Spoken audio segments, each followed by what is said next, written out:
देखिए, राहुल गांधी जी के बारे में मैंने कुछ भी गलत नहीं कहा है। हमारे तो शास्त्रों में ये कहा गया है, सत्य सार्थक सर्वदा। जो सच है वो बात सामने आनी चाहिए, और कोई छुपी हुई बात तो है नहीं। जिस तरह की हरकतें, जिस तरह की बातें, जिस तरह के कारनामे राहुल गांधी जी के हैं, तो उसे देख के तो लगता है कि वो मेंटली डिस्टर्ब हैं। प्रधानमंत्री का कोई फैसला उसका विरोध कर देंगे, नई संसद बनाओगे तो विरोध कर देंगे, महिलाओं के हक में कानून लाओगे उसका विरोध कर देंगे, 3 तलाक मोदी हटाएं उसका विरोध कर देंगे। अब मंदिर सोमनाथ जा रहे हैं उसका विरोध। प्राइम मिनिस्टर मोदी ने देश से एक रिक्वेस्ट की है, एक अपील की है, तेल बचाने की, डीजल बचाने की, थोड़ी किफ़ायत करने की, सादगी के साथ रहने की। तो इसको तो अप्रिशिएट करना चाहिए। लेकिन राहुल गांधी इसमें भी प्रॉब्लम क्रिएट कर रहे हैं। तो मुझे लगता है कि राहुल गांधी कुछ पगला गए हैं, और सबसे ज़्यादा ज़रूरत है उनको दिमागी डॉक्टर से दिखाने की, क्योंकि उनकी जो हरकतें हैं, उनकी जो बातें हैं, उससे लगता नहीं कि वो नॉर्मल है। चार्ली चैपलिन की तरह घूमते रहेंगे, ऊंची पैंट पहन के डोले वोले दिखाएंगे, तो इससे क्या लगता है? देश के भविष्य के बारे में सोचिए आप। देश का जो वर्तमान चल रहा है उसमें जो समस्याएं, उन पर बात कीजिए आप। देश का प्राइम मिनिस्टर जो बोलेगा उसके खिलाफ बोलेंगे।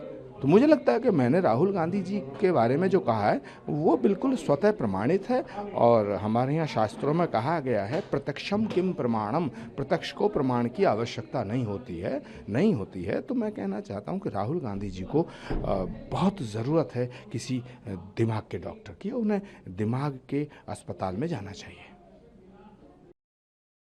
कम करें, पेट्रोल डीजल का खर्चा कम हो, और बहुत ही वर्क फ्रॉम होम किया जाए, सोने में इन्वेस्ट ना किया जाए, उसे कैसे? देखिए, जैसे एक घर का मुखिया चाहता है कि घर का भला हो, इसी तरह देश का जो प्रधानमंत्री है वो पूरे देश का मुखिया है।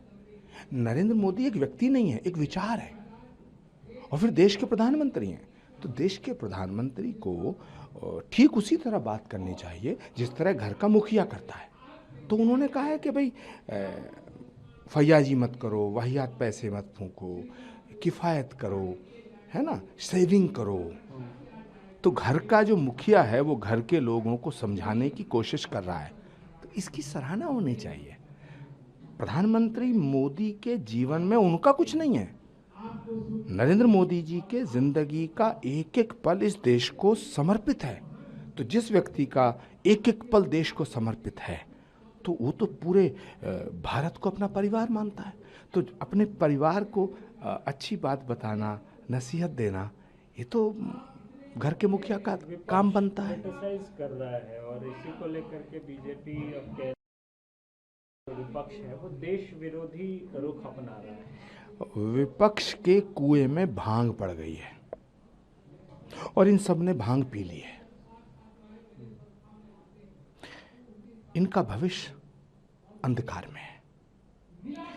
मोदी का विरोध करते करते ये देश के खिलाफ खड़े हो रहे हैं। इन्हें आत्मचिंतन की जरूरत है, आत्ममंथन की जरूरत है। हरियाणा, गुजरात, मध्य प्रदेश, छत्तीसगढ़, उड़ीसा, अब वेस्ट बंगाल, एक एक करके देश की जनता इन्हें सबक सिखा रही है, लेकिन इन्होंने ऐसी भांग पी है कि सीखने को तैयार नहीं है।